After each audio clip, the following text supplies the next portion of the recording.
Hello students, today our topic is the GIT agents. GIT means gastrointestinal agents.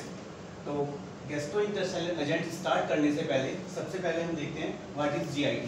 GIT is gastrointestinal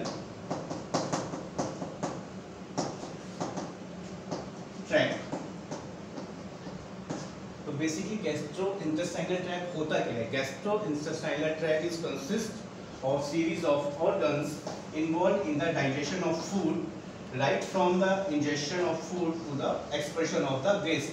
Means जब हम लोग खाना खाते हैं, खाना खाते के बाद खाना हम किसे खाते हैं? माउथ के थ्रू.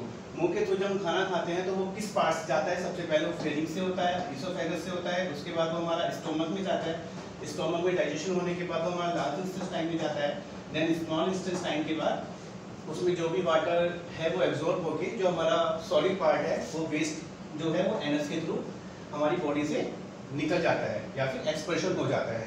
तो ये पूरा हमारा जो ट्रैक कहलाता है वो GIT ट्रैक कहलाता है. तो जब भी इस GIT ट्रैक में कुछ भी हमारे अगर प्रॉब्लम्स क्रिएट होती हैं या फिर इम्पेयरमेंट होता है इन द GIT पार्ट्स, तो उसके थ्रू हम लोग जब जो भी ड्रग यूज करते हैं वो कहते हैं GI एजेंट्स. तो अब वो इम्पेयरमेंट्स क्या क्या हो सकती हैं? जैसे फर्स्ट वन है एक्लोरहाइड्रिया और हाइपोक्लोरहाइड्रिया. जब भी हमारा फूड स्टोमक में जाता है थ्रू द इसोफेगस और फेरिंग्स, तो स्टोमक में हमारे क्या होता है? HCl सीक्रेट होता है. जब वो HCl का जो सीक्रेशन है जब वो डिक्रीज हो जाता है एक अपनी नॉर्मल क्वांटिटी से, तो ही हमारा जो उसमें डिसीज होती है वो हाइपरक्लोरोहाइड्रिया और एक्लोरहाइड्रिया होती है. सेकंड वन है अल्सर और इन्फ्लामेशन. ये कब होता है? जब हमारे स्टोमक में इंक्रीज ऑफ HCl. मींस जब हमारे बॉडी में जब हमारे स्टोमक में फूड माउथ के थ्रू एसोफेगस के थ्रू स्टोमक में आया और वहाँ पे जो HCl का सिक्रीशन है वो बहुत ज़्यादा होता है, तो एक्सेस सिक्रीशन से क्या होगा? हमारे HCl के सिक्रीशन से हमारे स्टोमक में अल्सर और इन्फ्लामेशन की कंडीशन जनरेट होती है. Third one is the constipation. Constipation क्या है? जब हमारी बॉडी में आफ्टर स्टोमक के बाद जब हमारा फूड लार्ज इंटेस्टाइन और स्मॉल इंटेस्टाइन में आता है, तो वहाँ पर जब प्रॉपर इनसफिशिएंट जो मोटिलिटी है हमारे स्टोमक की, जब वो प्रॉब्लम क्रिएट होती है, जब प्रॉपर उसमें मोटिलिटी नहीं हो पाती है, तो हमारी कॉन्स्टिपेशन की कंडीशन जनरेट होती है.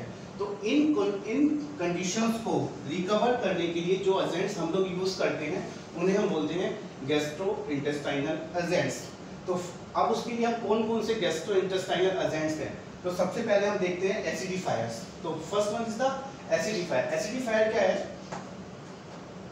जब हमारे स्टोमक में HCl का प्रोडक्शन जो है वो कम होता है या फिर वो प्रोडक्शन ही या फिर उसमें प्रोडक्शन ऑफ HCl ही नहीं होता है, मतलब HCl का प्रोडक्शन कंप्लीटली खत्म हो जाता है, तो हम लोग एसिडिफायर को यूज करते हैं. तो मींस अगर एसिडिफायर हम लोग यूज करते हैं तो उससे होता क्या है? एसिडिफायर से इंक्रीज मेटाबॉलिक एसिडोलिसिस होता है और उसके बाद उसमें increase of the gastric HCl होता है. तो इसकी जो एग्जांपल्स है is the ammonium chloride and the dilute HCl. इसके बाद हम लोग सेकंड देखते हैं GIT एजेंट्स में. Second is the antacid. Antacid basically क्या होते हैं? They are basic in nature. Basically क्या करते हैं? जब हमारी बॉडी में HCl का सिक्रीशन, अभी फर्स्ट वन हमने पढ़ा था, जब हमारी बॉडी में HCl का प्रोडक्शन कम होता है, अब हम पढ़ेंगे HCl का की क्वांटिटी जब हमारी स्टोमक में ज्यादा होती है तो उसके लिए हम यूज करते हैं एंटासिड. वो क्या करता है?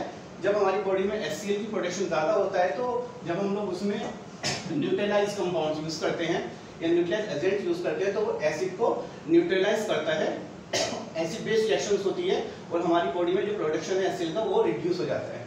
उसके लिए हम जो ड्रग यूज करते हैं या एजेंट्स यूज करते हैं वो है सोडियम बाइकार्बोनेट या फिर एल्यूमिनियम रिलेटेड एंटासिड्स जो है वो एल्यूमिनियम हाइड्रोक्साइड, एल्यूमिनियम फॉस्फेट या फिर कैल्शियम रिलेटेड एंटाऑक्सीड्स हैं तो वो कैल्शियम क्लोराइड है.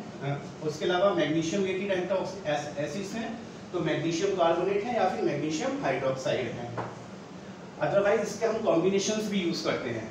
कॉम्बिनेशंस में क्या है? जैसे हमारा aluminium hydroxide plus magnesium hydroxide का कॉम्बिनेशन एज ए एंटासिड भी यूज करते हैं. नेक्स्ट वन है हमारा कैथार्टिक्स.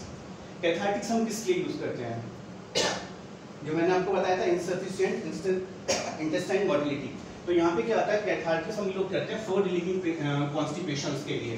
तो इसमें होता है क्या है, हम लोग ये जब भी सर्जरी के टाइम पे हम कैथार्टिस को यूज़ करते हैं, क्योंकि सर्जरी के टाइम पे जब अगर आपका प्रॉपर्ली डाइजेशन नहीं होगा तो डाइजेशन ना होने से हमारे पेट में कंटिन्यूशन में इंटेस्टाइन में प्रॉब्लम्स क्रिएट होती है। तो हम लोग कैथार्टिस को यूज़ करके सारा का सारा जो मटेरियल है, वेस्ट मटेरियल है, उसके एनएस के थ्रू रिमूव कर दिया जाता है। तो इसलिए हम इसको यूज़ करते हैं। Second one is the use expansion of intestinal parasite. जैसे आपने देखा होगा बच्चों के टाइम पे, छोटे बच्चों में पैरासाइट्स होते हैं, तो वो बॉडी से रिमूव कर दी, बॉडी से निकालने के लिए हम लोग कैथार्टिक्स यूज़ करते हैं।